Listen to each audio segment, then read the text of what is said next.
तो धारा 111 के तहत 113 के तहत में ऐसे कई सारे पावर दिए गए हैं। और 113 की जब बात आती है तो मैंने आपको अभी कहा कि सरपंच किसी को भी कारावास नहीं दे सकते, 2 धाराओं को छोड़ के, किसी मर्डर केस पे या रेप पे। नमस्कार, आप लोग देखना शुरू कर दिए हैं SEO न्यूज। चलिए नमस्कार, स्वागत है आपका SEO न्यूज़ में और मैं हूं आपके साथ यूनुस।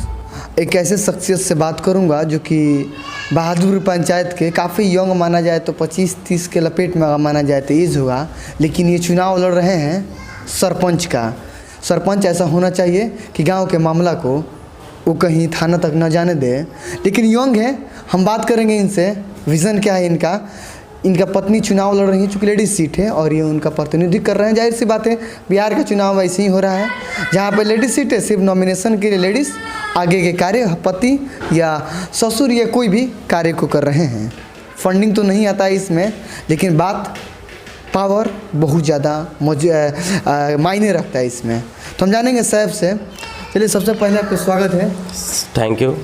पहला सवाल आपसे ये रहेगा, आप तो एक युवा हैं, कमा भी सकते थे, अच्छा घर भी चला सकते थे, मुखिया का भी चुनाव लड़ सकते थे, जिला परिषद का चुनाव लड़ सकते थे, अब BDC का भी चुनाव लड़ सकते थे, लेकिन सरपंच ना ही कोई फंडिंग होता है ना ही कुछ। यंग है, जितने के बाद से घर तो छोड़ेंगे नहीं आप, जी जी, घर पे ही रहना होगा, लेकिन फिर सरपंच के चुनाव क्यों लड़ रहे हैं आप? देखिए, आज से 2 साल पहले मैं यहाँ आया था, बहादुरपुर पंचायत में मैं रहता हूँ।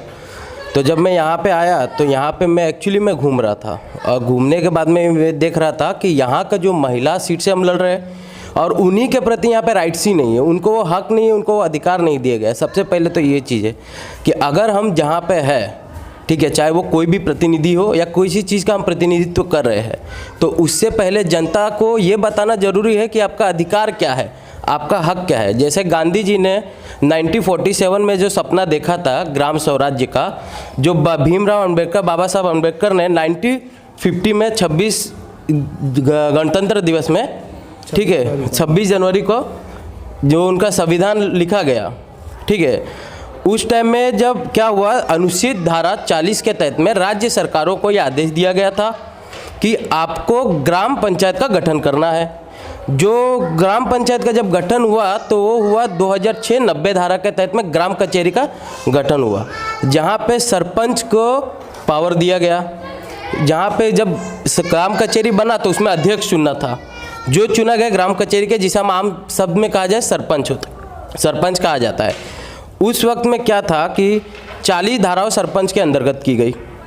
उस 40 धाराओं में से धारा 104 से लेकर 510 तक धाराएं जो क्रिमिनल कहा जाए, जैसे कि एक आम तौर पे कहा जा सकता है कि दंगा उकसाना, गांव में किसी चीज़ का, जैसे कि आप अंधविश्वास या कोई भी चीज़ का ऐसा बढ़ावा देना कि जो सामाजिक रूप से गलत है, जो हमारे गांव या हमारे ग्राम पंचायत में ना हो, ना के बराबर, जिसको नहीं कहना चाहिए। उस धाराओं 104, 105, 106, 107, 110, 111, 112 करके करीबन 40 धाराएं सरपंच को दी गई। तो अगर जब सरपंच को 40 धाराएं दी गई तो कोई छोटी मोटी बात नहीं होती है, ये बहुत बड़ी बात है जो हिसाब से अगर देखा जाए तो। लेकिन एक बात ये है, सरपंच का चुनाव वैसे में करते क्या हैं आप? वैसे कि जैसे मैं बता दूं, इससे पहले मैं मीडिया कर्मी था जी, हमारे चैनल था, और यहाँ आने के बाद में, जैसे कि आप जानते हैं कि मीडिया कर्मी कहीं भी जाने से पहले सर्वे करते हैं कि उस गांव का या उस पंचायत का स्तर क्या है।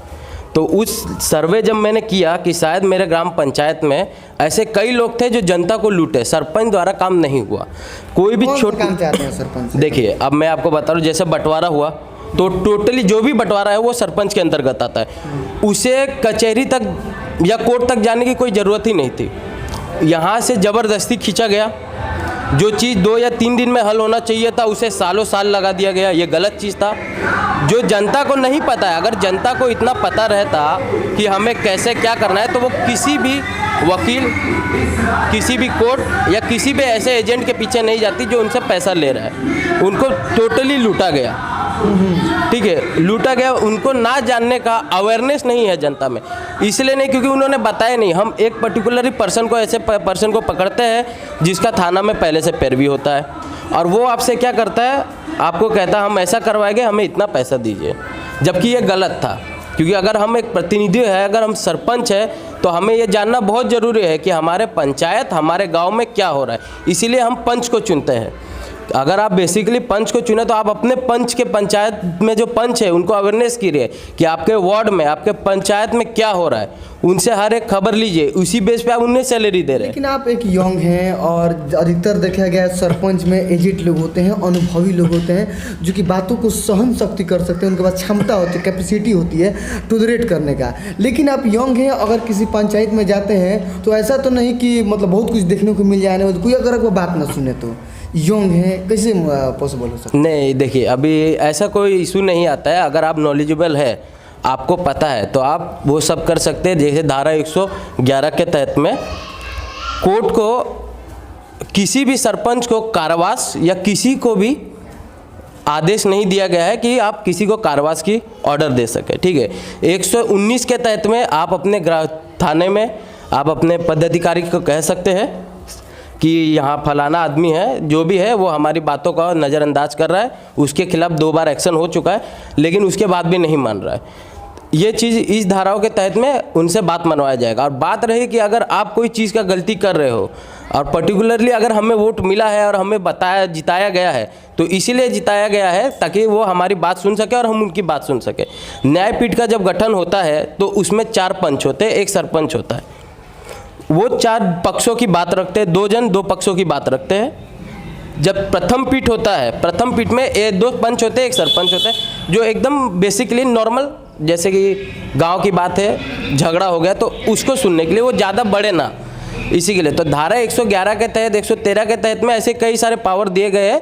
और 113 की जब बात आती है तो मैंने आपको अभी कहा कि सरपंच किसी को भी कारावास नहीं दे सकते। 2 धाराओं को छोड़ के किसी मर्डर केस पे या रेप पे सरपंच अपना फैसला नहीं सुना सकता। बाकी दंडनीय जितनी भी धारा है उस पर सरपंच अपना फैसला सुना सकता। आपका विज़न क्या है पंचायत को लेकर, इस पंचायत बहादुर पंचायत को लेकर विज़न क्या है, कैसे देखना चाहते हैं पंचायत को आप? देखिए, पंचायत में सबसे पहले तो मेरा ये विज़न है कि हमारे पंचायत में चाहे जेंट्स चाहे लेडीज़ चाहे युवा, ठीक है, उन सबको उनका राइट्स पता चले कि हमें किस प्रतिनिधि से कैसा काम करवाना है। बेसिकली सिर्फ सरपंच है तो उसी से नहीं, हमें एक पंच, हमें एक वार्ड मुखिया या कोई भी हो, उससे हमारा कैसे काम करना। सबसे पहला मेरा विज़न यही है, जो राइट्स है जनता की, कि हमें किस प्रकार से किससे काम करवाना है।